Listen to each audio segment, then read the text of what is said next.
Isabelle arriva à la maison de sa famille et fut confrontée à la vue de sa propre tombe. Un endroit où sa famille avait enterré ses vêtements tachés de sang, pensant qu'elle était morte. Pendant toutes ces années, sa mère et sa sœur avaient pleuré sa mort, sans savoir qu'elle était vivante et en bonne santé en ville. Isabelle fixa sa tombe avec incrédulité, incapable de bouger, tandis que plusieurs pensées lui traversaient l'esprit. Ses yeux débordaient de larmes alors qu'elle se demandait comment elle allait affronter sa propre famille. Elle entra dans leur maison et vit sa mère, qui s'évanouit à sa vue. Sa jeune sœur Boumi cria en voyant Isabelle, pensant qu'elle était un fantôme. Les voisins, entendant le cri perçant, se précipitèrent pour voir ce qui se passait, en voyant Isabelle, prirent leurs jambes à leur cou. Tout le monde s'enfuit par peur, car ils croyaient voir un fantôme. Isabelle ne pouvait pas croire ce qui se passait. Elle regarda tout le monde s'enfuir pour se mettre en sécurité et se sentit terrible pour ce qu'elle avait fait. « J'ai simulé ma propre mort », cria Isabelle à plein poumon, essayant de convaincre les gens qu'elle était toujours en vie. Sa sœur, Boumi, la regarda avec incrédulité et lui demanda si elle était vraiment en vie. Isabelle, sans dire un mot, s'approcha d'elle et la prit dans ses bras. « C'est vraiment toi », dit Boumi alors que les larmes coulaient sur son visage. Sa sœur, qu'elle croyait morte depuis longtemps, se tenait devant elle, en chair et en os. C'était un moment que Boumi n'avait jamais imaginé possible de toute sa vie. Isabelle, cependant, ne pouvait pas croire à quel point sa jeune sœur Boumi lui avait manqué. Boumi n'avait que 12 ans quand Isabelle s'était enfuie. Boumi était maintenant adulte, et Isabelle était ravie de la revoir. Leur mère, à ce moment-là, reprit connaissance et vit ses filles dans une grande étreinte. Tout cela semblait un rêve pour elle, de voir sa fille Isabelle en vie et en bonne santé. Isabelle se tourna vers sa mère, qui semblait stupéfaite de la voir. « Tu es en vie ?» demanda-t-elle, la voix tremblante d'incrédulité. Isabelle s'approcha de sa mère et la supplia de lui pardonner, racontant tout ce qui s'était passé et la raison pour laquelle elle avait décidé de simuler sa propre mort pour pouvoir s'enfuir. Elle regarda sa mère éclater en sanglots, révélant la joie qu'elle ressentait dans son cœur de revoir sa fille après tant d'années de deuil. De retour en ville, cependant, Diego avait du mal à vivre sans Isabelle. Il se surprenait à rêver d'elle quotidiennement, et sa mère, voyant à quel point elle s'était renfermée, décida de lui présenter la fille de son amie, Tani, qui venait de terminer ses études à l'université. Tani était une jeune femme brillante et belle qui avait toujours admiré Diego de loin. Elle était si excitée de mieux le connaître, mais ne pouvait s'empêcher de remarquer que Diego était distant et préoccupé, comme si son cœur était ailleurs. Sa mère le força à sortir plusieurs fois avec Tani, qui semblait être une fille compatissante et aimante. Elle organisa même des dîners en famille et des sorties, essayant de créer un lien entre Tani et son fils Diego. Tani, elle aussi, fit de son mieux pour gagner l'affection de Diego, mais remarqua qu'il était toujours émotionnellement absent, car Diego ne pouvait s'empêcher de penser à la femme qu'il aimait. Il fit tout ce qui était en son pouvoir pour se changer les idées, mais rien ne fonctionna, car il se surprenait toujours à comparer Isabelle à Tani, souhaitant qu'elle soit elle. Sa mère, désespérée de le voir à nouveau heureux, lui conseilla d'épouser Tani, disant qu'il apprendrait à l'aimer, tout comme il aimait Isabelle, et Diego écouta sa mère et demanda Tani en mariage. Leur relation s'épanouit, et Diego commença à détourner son attention vers Tani, qui était ravie d'être enfin fiancée à l'homme qu'elle aimait. Ils allaient bientôt se marier, et Tani ne pouvait plus attendre d'être sa femme. Un jour, une semaine avant leur mariage, Diego déposa Tani chez elle, disant qu'il devait retrouver son ami Carlos, qui l'attendait à leur endroit préféré. Il promit de l'appeler une fois rentré chez lui, et Tani lui dit au revoir en le regardant s'éloigner en voiture. Elle rentra chez elle, fatiguée par les événements de la journée, et décida de se reposer rapidement. Alors qu'elle était assise sur son lit, ses pensées se tournèrent vers son mariage à venir.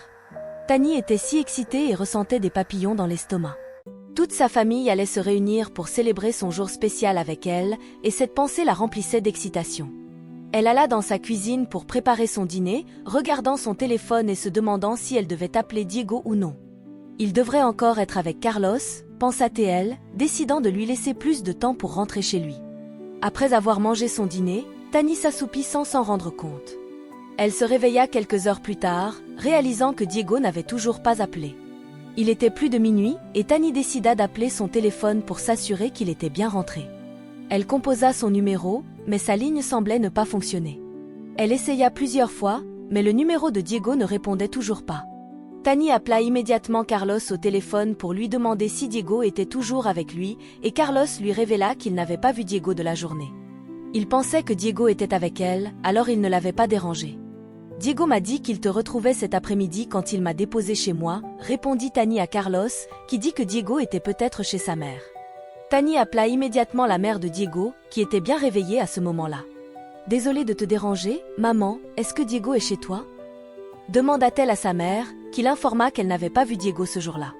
Tani commença à paniquer, espérant que rien de terrible ne lui soit arrivé. Elle se précipita chez lui pour vérifier s'il était rentré, et réalisa que Diego n'était pas chez lui. Paniquée, Tani appela à nouveau Carlos, l'informant que Diego n'était pas rentré chez lui, et Carlos lui conseilla de rentrer chez elle, disant qu'il allait passer quelques appels pour vérifier si quelqu'un l'avait vu, et Tani, bien que très inquiète, rentra chez elle, espérant que d'ici le matin, Diego serait rentré. Tani ne pouvait se défaire du sentiment que quelque chose de terrible avait pu arriver, alors elle pria silencieusement pour son retour en toute sécurité, assise dans son lit toute la nuit, inquiète. Carlos passa quelques coups de fil pour vérifier si quelqu'un avait vu Diego, mais personne ne semblait l'avoir vu. Le lendemain matin, Tani et Carlos arrivèrent chez la mère de Diego pour l'informer de la disparition de Diego. Où aurait-il pu aller? Demanda la mère de Diego, dont l'esprit se tourna vers le seul endroit où elle pensait que son fils pouvait être. Elle informa Carlos de l'emmener au village d'Isabelle, car elle était certaine que Diego était allé voir Isabelle. C'est alors que Tani réalisa que l'homme qu'elle aimait et qu'elle était sur le point d'épouser était en fait amoureux d'une autre femme. Carlos lui raconta tout ce qui s'était passé, et Tani pleura de manière incontrôlable à l'idée de perdre Diego au profit d'une autre femme. Elle pria et espéra que leur spéculation était fausse, car elle ne pouvait pas vivre avec la réalisation que Diego était amoureux d'une autre femme. Ils arrivèrent au village d'Isabelle, et Tani fut choquée de réaliser que la jeune femme était originaire du village de sa mère. Le village où elle avait passé la majeure partie de son enfance. Ils arrivèrent à la maison d'Isabelle, et Tani vit sa cousine Isabelle, qui s'avéra être la femme dont Diego était profondément amoureux. Elle n'avait jamais su que c'était sa cousine qu'ils étaient venus voir. La même cousine qu'elle pensait morte depuis tant d'années. Tani croyait qu'Isabelle était décédée, alors la voir debout devant elle fut un choc. Des larmes coulaient sur son visage alors que tout le monde regardait leurs retrouvailles émotionnelles. Tani et Isabelle étaient des cousines proches qui avaient grandi ensemble et fait pratiquement tout ensemble, jusqu'à ce que la mère de Tani se remarie et déménage en ville pour vivre avec son nouveau mari. Peu de temps après, Tani apprit la mort de sa cousine, et cela la frappa si fort qu'elle ne pouvait pas croire qu'elle avait perdu sa meilleure amie. Le chagrin était si accablant qu'elle pleura la perte d'Isabelle pendant des années. Maintenant, devant elle, se tenait la cousine qu'elle croyait morte.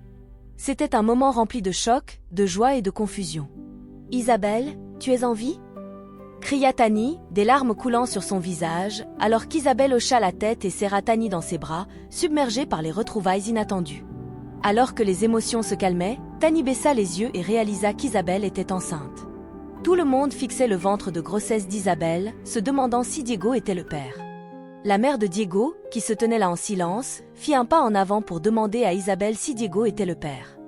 Isabelle, incapable de répondre à la question, informa qu'elle n'avait aucune idée de qui était le père, car elle trouvait difficile de se souvenir comment la grossesse était survenue. Tout ce dont elle pouvait se souvenir, c'était de rentrer chez elle auprès de sa famille et de réaliser quelques jours plus tard qu'elle était enceinte.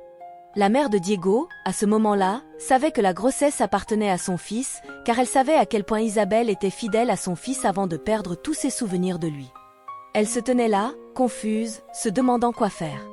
Tani ne pouvait pas croire que sa cousine était enceinte de l'homme qu'elle aimait et qu'elle était sur le point d'épouser. Leur mariage était dans quelques jours, et Tani regarda sa pire crainte se matérialiser devant ses yeux. Alors qu'il se tenait là, confus, la mère de Diego reçut un appel d'un numéro inconnu, disant que Diego avait repris connaissance. Ils furent dirigés vers un hôpital, non loin du village, alors ils se précipitèrent tous pour aller voir Diego. Ce qui s'était passé, c'est que ce jour fatidique, après que Diego eut déposé Tani chez elle, il commença à avoir des doutes sur sa décision d'épouser Tani. Il se sentait coupable de ne pas pouvoir laisser partir Isabelle et aimer Tani, qui méritait toute son attention et son amour. Plus il essayait de la chasser de son esprit, plus ses souvenirs persistaient. Diego conduisait sans but et se retrouva en direction du village d'Isabelle. Il ne savait pas pourquoi, mais il se sentait poussé à voir Isabelle une dernière fois, espérant trouver une conclusion. Alors qu'il roulait sur une route déserte, non loin du village d'Isabelle, une forte pluie commença à tomber. La visibilité était si mauvaise et la route glissante. Diego lutta pour voir la route devant lui à cause de la faible visibilité. Soudain, une voiture arrivant à toute vitesse surgit de nulle part et fonça sur lui. Diego essaya de s'écarter de la route, mais il était trop tard, car il y eut un violent crash et tout devint noir. L'accident était si horrible que Diego fut transporté d'urgence à l'hôpital le plus proche. Bien qu'il ait survécu à l'accident, il était dans un état critique et les médecins firent tout leur possible pour le stabiliser. Après plusieurs heures, Diego reprit connaissance et put donner au médecin un numéro à appeler pour alerter sa famille de son accident. Ils arrivèrent quelques minutes plus tard pour voir Diego, dont les yeux brillaient d'excitation en voyant Isabelle. Tani se tenait là, regardant silencieusement Diego, l'homme qu'elle aimait, fixer amoureusement sa cousine. Elle pouvait voir l'amour dans ses yeux. Un amour qu'elle n'avait jamais ressenti avec Diego tout au long de leur relation. Ce n'était pas long avant que Diego ne remarque le ventre de grossesse d'Isabelle et ne commence à se demander si la grossesse était la sienne. Plusieurs pensées lui traversèrent l'esprit alors qu'il ne pouvait s'empêcher de se demander si Isabelle avait tourné la page avec un autre homme, et cette pensée lui donna des frissons. Diego regarda sa mère, qui lui dit que la grossesse pourrait être la sienne, car Isabelle avait du mal à se souvenir comment elle était tombée enceinte. C'est une bonne nouvelle, dit Diego avec excitation, alors que ses yeux rencontrèrent ceux de Tani, qui se tenait là, dévastée. Diego, à ce moment-là, se vit faire du mal à une femme bien qui n'avait rien fait d'autre que de lui montrer de l'amour. Leur mariage n'était que dans quelques jours, et Diego, bien qu'il ressentît de la pitié pour Tani, savait au fond de lui qu'il n'avait pas une once d'amour pour elle. Voir Isabelle enceinte était tout le signe dont il avait besoin pour savoir que son mariage avec Tani n'était pas censé être. Son bonheur avait toujours été avec Isabelle, même sachant qu'elle ne pouvait se souvenir de rien à son sujet. Il était prêt à lui rappeler tous les bons moments qu'ils avaient partagés, même si cela devait lui prendre toute une vie. Diego, à ce moment-là, décida de faire ce qu'il fallait en étant honnête avec Tani. Il avoua qu'il était toujours profondément amoureux d'Isabelle et ne pouvait plus nier ses sentiments ni faire semblant d'être amoureux d'elle alors qu'en réalité, il aimait Isabelle. Tani écouta la confession de Diego, le cœur brisé à chaque mot qu'il prononçait. Des larmes coulaient sur ses yeux, mais Tani ne pouvait nier la vérité, qui était si évidente pour quiconque. Diego, dit Tani, la voix tremblante alors qu'elle parlait, je ne peux pas rivaliser avec l'amour que tu as pour Isabelle. Je veux que tu sois heureux, et si cela signifie être avec elle, alors je ne me mettrai pas en travers de ton chemin. Je t'aime tellement, et Isabelle, étant ma cousine, fera toujours partie de ma vie. C'est tellement malheureux que la vie nous ait tous réunis de manière si gênante, mais en fin de compte, je ne m'interposerai jamais entre un amour véritable et sincère, que je vois entre vous deux. Cela fait mal, mais pas autant que de briser le lien entre deux personnes qui sont clairement faites l'une pour l'autre. Je mérite quelqu'un qui m'aime complètement, et il est clair que ton cœur appartient à une autre. Diego regarda Tani, les yeux remplis de chagrin et de regret. Je suis vraiment désolé, Tani. Tu mérites plus que ce que je peux te donner. Tu mérites quelqu'un qui puisse t'aimer pleinement, sans réserve. Diego, voyant la douleur dans ses yeux, la supplia de lui pardonner. Il savait que Tani était une belle âme, et cela lui faisait profondément mal de lui faire du mal. Avec cela, Tani quitta l'hôpital, le cœur lourd mais la tête haute. Diego regarda Tani s'éloigner, reconnaissant pour sa grâce et sa compréhension, mais ressentant également le poids de ses actions. Alors que les jours passaient, Diego et Isabelle retournèrent ensemble en ville. Ils se marièrent et commencèrent à faire des projets pour l'arrivée de leur bébé. Cependant, la vie n'était pas aussi simple que Diego l'avait espéré. Isabelle, toujours sans ses souvenirs, se sentait comme une étrangère dans sa propre maison. L'amour que Diego ressentait pour elle était intense, mais Isabelle ne pouvait pas lui rendre son amour à cause de son incapacité à se souvenir de quoi que ce soit de leur passé. Diego était comme un étranger qu'elle apprenait à connaître pour la première fois, et Isabelle ne semblait pas l'apprécier du tout. Ils dormaient dans des chambres séparées, et malgré leur mariage, Isabelle ne supportait pas la présence de Diego et insista pour qu'ils dorment dans des chambres différentes, même lorsque Diego pensait que cela ne ferait que les éloigner davantage. Un après-midi, Diego rentra chez lui avec un cadeau qu'il avait acheté pour sa femme Isabelle. C'était un collier coûteux qu'Isabelle avait toujours voulu. Alors, Diego fit un effort supplémentaire pour personnaliser le collier à son nom et ne pouvait pas attendre de voir l'expression sur son visage quand elle le verrait enfin. Il frappa avec excitation à sa porte, impatient de la rendre heureuse avec le cadeau, et Isabelle vint à la porte et lui demanda pourquoi il la dérangeait. Il lui montra le collier, mais au lieu d'apprécier le cadeau qu'il lui avait offert, elle lui demanda si c'était à cause du collier bon marché qui la dérangeait. Isabelle prit le collier et le jeta à la poubelle. Diego se sentit si déçu alors qu'il espérait mettre un sourire sur son visage. Il ne s'attendait jamais à une telle réaction de sa part et fut dévasté de voir le collier coûteux qu'il lui avait offert gisant dans la poubelle. « Tu ne peux pas forcer ce qui n'est pas là », dit Isabelle à Diego, qui ne put retenir ses larmes. Il retourna dans sa chambre, brisé, et s'effondra dans son lit, sanglotant toute la journée. Il n'avait jamais cru qu'il serait si difficile de faire en sorte qu'Isabelle l'aime à nouveau, malgré tous ses efforts pour lui rappeler tous les bons moments qu'ils avaient partagés. Diego n'avait jamais ressenti une telle solitude de toute sa vie. Il regrettait l'Isabelle qui faisait toujours un effort conscient pour le faire sourire. L'Isabelle qui était si reconnaissante de tout ce qu'il faisait pour elle. L'Isabelle qu'il tenait toujours près de son cœur en s'endormant. Celle qu'il aimait autant qu'il l'aimait. Diego pouvait se souvenir clairement de ce qu'était la vie avant que tout ne change, et il était triste de voir à quel point Isabelle était devenue insensible envers lui. Tout ce qu'il avait toujours voulu, c'était la rendre heureuse, mais elle ne semblait pas intéressée par ses bonnes intentions. Elle était si dédaigneuse de tous ses efforts, agissant comme si Diego était un fardeau dont elle ne pouvait pas attendre de se débarrasser. La pensée de cela faisait mal à Diego, alors qu'il espérait qu'Isabelle retrouve bientôt la mémoire. Le lendemain matin, Diego se réveilla extrêmement tôt. Il se souvint comment il avait l'habitude de préparer le petit déjeuner au lit pour Isabelle et à quel point elle aimait être servie au lit. Peut-être que si je sers le petit déjeuner au lit à Isabelle, elle se souviendra, pensa-t-il, alors qu'il se précipitait joyeusement à la cuisine pour préparer son petit déjeuner préféré. Diego passa des heures dans la cuisine, s'assurant de préparer le repas comme Isabelle l'aimait, espérant que cela la rendrait au moins heureuse, mais ce ne fut pas le cas, car Isabelle dit à Diego qu'elle n'avait pas faim. Son attitude envers lui montrait à quel point elle était ingrate, car non seulement elle rejeta le repas, mais elle avertit également Diego de ne plus jamais cuisiner pour elle. Triste et déçu, Diego demanda pourquoi elle le traitait avec tant de dédain, et Isabelle, sans mâcher ses mots, révéla qu'il l'irritait. Diego se tenait là et regardait Isabelle continuer à le rabaisser. Il n'avait jamais ressenti une telle déception de toute sa vie et se demandait pourquoi Isabelle avait décidé d'être si méchante avec lui, malgré tous les efforts qu'il faisait pour s'assurer qu'elle soit heureuse. Son cœur se serra alors qu'il regardait tous ses efforts être réduits à néant par la femme qu'il aimait.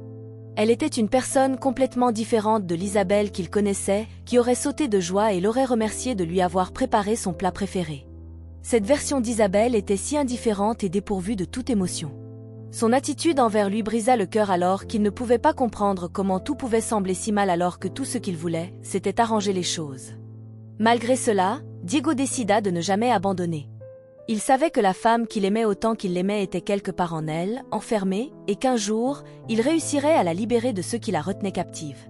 Un soir, alors que Diego était sur le point d'aller se coucher, Isabelle s'approcha de lui pour lui dire qu'elle voulait discuter de quelque chose d'important avec lui. Le cœur de Diego battait la chamade alors qu'il se demandait quel était le problème. Il s'assit en face d'Isabelle alors qu'il écoutait attentivement ce qu'elle avait à dire. « Comment ai-je pu tomber amoureuse d'un homme comme toi ?» dit Isabelle à Diego, qui pouvait voir la haine dans ses yeux. Sa présence semblait la rendre si irritable alors qu'elle lui révéla qu'elle n'avait accepté de l'épouser qu'à cause du bébé qui grandissait en elle. Sans une once d'émotion, Isabelle informa Diego qu'elle n'était plus intéressée par leur mariage. Elle déclara qu'elle avait essayé très fort de l'aimer, mais qu'elle ne pouvait pas se résoudre à le faire, car il manquait de connexion. Isabelle, se souciant peu de la façon dont ces mots affectaient Diego, poursuivit en disant qu'il était inutile pour elle de forcer quelque chose qui n'était pas là. Elle croyait que Diego essayait trop fort de la faire l'aimer, alors qu'elle ne ressentait rien pour lui. Sur cette note, Isabelle suggéra qu'ils se séparent, se donnant à chacun la chance de retrouver le véritable amour.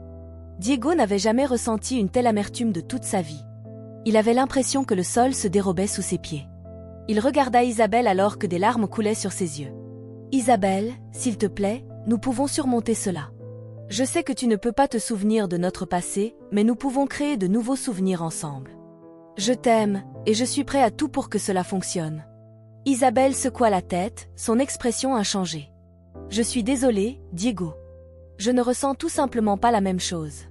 Je ne t'aime pas, et je ne pense pas que je t'aimerai à nouveau un jour.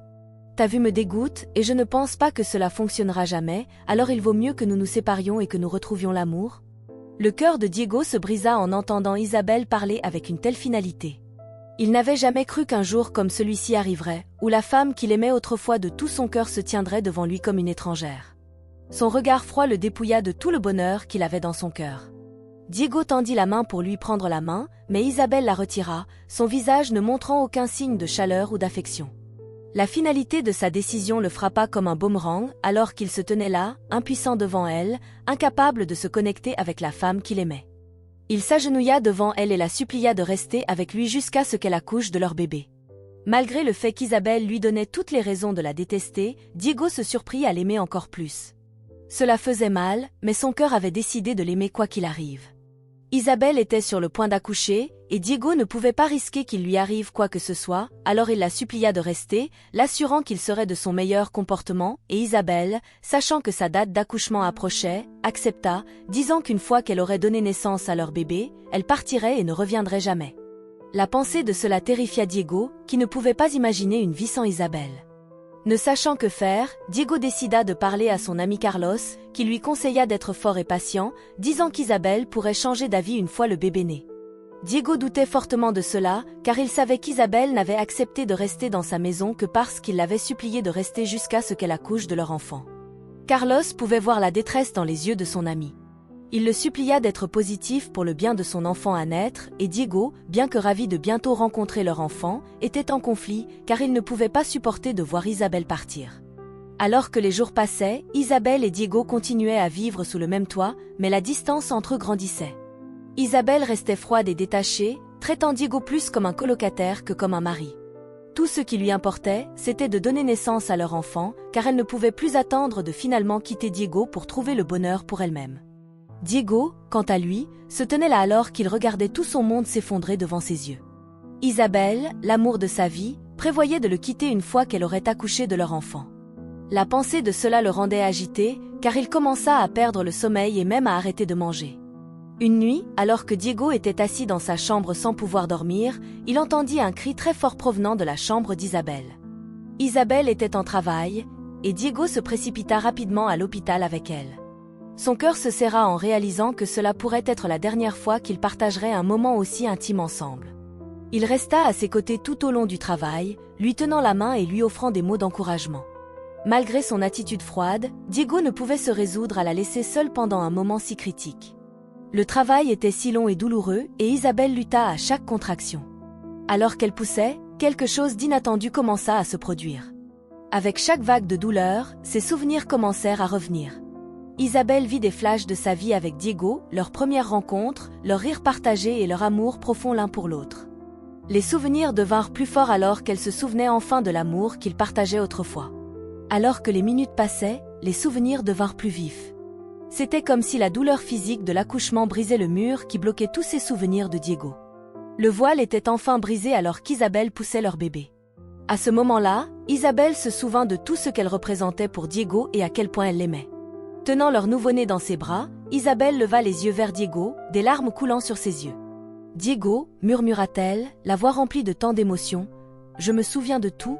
Les yeux de Diego s'écarquillèrent de choc alors qu'il ne pouvait pas croire qu'Isabelle avait enfin retrouvé la mémoire. Submergé de joie, Diego serra la main d'Isabelle, car il ne pouvait pas croire que son amour Isabelle était enfin redevenue elle-même. Un jour que Diego redoutait depuis des semaines, pensant que sa femme Isabelle le quitterait finalement, s'avéra être le plus beau jour de sa vie, et Diego ne pouvait contenir sa joie. Isabelle regarda leur bébé, qui était un beau symbole de leur amour et de leur nouveau départ, et dit à Diego, « Je n'ai jamais voulu t'oublier, Diego. Je suis vraiment désolée pour tout, pour t'avoir repoussé, pour la douleur que je t'ai causée, la confusion, tout cela. Je t'aime tellement, Diego, et rien sur terre ne pourra jamais nous enlever cela. » Diego sourit à travers ses larmes, assurant à Isabelle que rien de tout cela n'avait d'importance, car ses prières avaient été exaucées. Diego était si heureux d'avoir Isabelle de retour dans sa vie. Il appela rapidement sa mère, qui se précipita à l'hôpital pour rencontrer son petit enfant. La mère de Diego était ravie de voir qu'Isabelle avait retrouvé la mémoire. Elle s'excusa auprès d'Isabelle pour toutes les choses terribles qu'elle lui avait faites dans le passé, lui promettant de se rattraper, et Isabelle était si heureuse de voir à quel point la mère de Diego l'aimait maintenant. Elle ressentit un profond sentiment de soulagement et de joie, sachant qu'ils pouvaient tous aller de l'avant en tant que famille. La mère de Diego, submergée par l'émotion, serra chaleureusement Isabelle dans ses bras, exprimant sa joie de voir son fils et sa belle-fille à nouveau réunis. Alors qu'ils célébraient la naissance du nouveau bébé, l'atmosphère était remplie d'amour et de rire. La mère de Diego, tenant son petit enfant pour la première fois, ne pouvait retenir ses larmes de joie. « Cet enfant est une bénédiction », dit-elle en regardant amoureusement Isabelle et Diego. « Puisse-t-il nous rapprocher encore plus ?» Isabelle et Diego nommèrent leur petit garçon Aygreko, signifiant joie en langue yoruba, symbolisant le bonheur et l'espoir qui étaient revenus dans leur vie. La famille commença à guérir et à devenir plus forte ensemble, l'amour et le dévouement de Diego et Isabelle servant de fondation à leur nouveau départ. Ils déménagèrent dans une nouvelle maison, loin des souvenirs des luttes passées, et commencèrent à construire une vie remplie d'amour, de respect et de compréhension. Dans les jours qui suivirent, Diego et Isabelle travaillèrent à raviver leur amour. Ils partagèrent des histoires de leur passé, rirent de vieux souvenirs et en créèrent de nouveaux. Isabelle tendit également la main à sa cousine Tani, exprimant ses profonds regrets pour la douleur qu'elle lui avait causée. Tani, faisant preuve d'une grande maturité et d'élégance, accepta les excuses d'Isabelle et lui souhaita du bonheur. Elles se quittèrent en bons termes, Tani poursuivant sa vie, reconnaissante pour les leçons qu'elle avait apprises en cours de route. Alors que les années passaient, Diego et Isabelle continuèrent à chérir chaque moment qu'ils passaient ensemble. Ils étaient si reconnaissants d'avoir retrouvé leur amour, et Isabelle remercia Diego de ne jamais l'avoir abandonné, même lorsqu'elle lui donnait 1 million de raisons de le faire. La leçon à tirer de cette histoire est que le véritable amour exige de la patience et du pardon. Il peut parfois demander d'attendre, de comprendre et de pardonner, même lorsque cela semble difficile. Garder rancune ou s'attarder sur les erreurs passées peut empêcher la croissance et le bonheur dans la vie de quelqu'un, tandis que le pardon peut ouvrir des portes inimaginables et construire des relations plus profondes. Les relations humaines sont complexes et multidimensionnelles. Elles nécessitent des efforts continus et une communication ouverte pour permettre aux parties de travailler sur leurs relations et éviter les malentendus. L'histoire encourage donc à chérir nos proches, à être patients et indulgents, et à toujours s'efforcer de construire des relations sur une base d'amour et de respect mutuel. Vous ne jetez pas le bébé avec l'eau du bain, juste parce qu'il pleure hors de contrôle, vous trouvez un moyen de le contourner, juste parce que vous l'aimez. J'espère que vous avez apprécié l'histoire.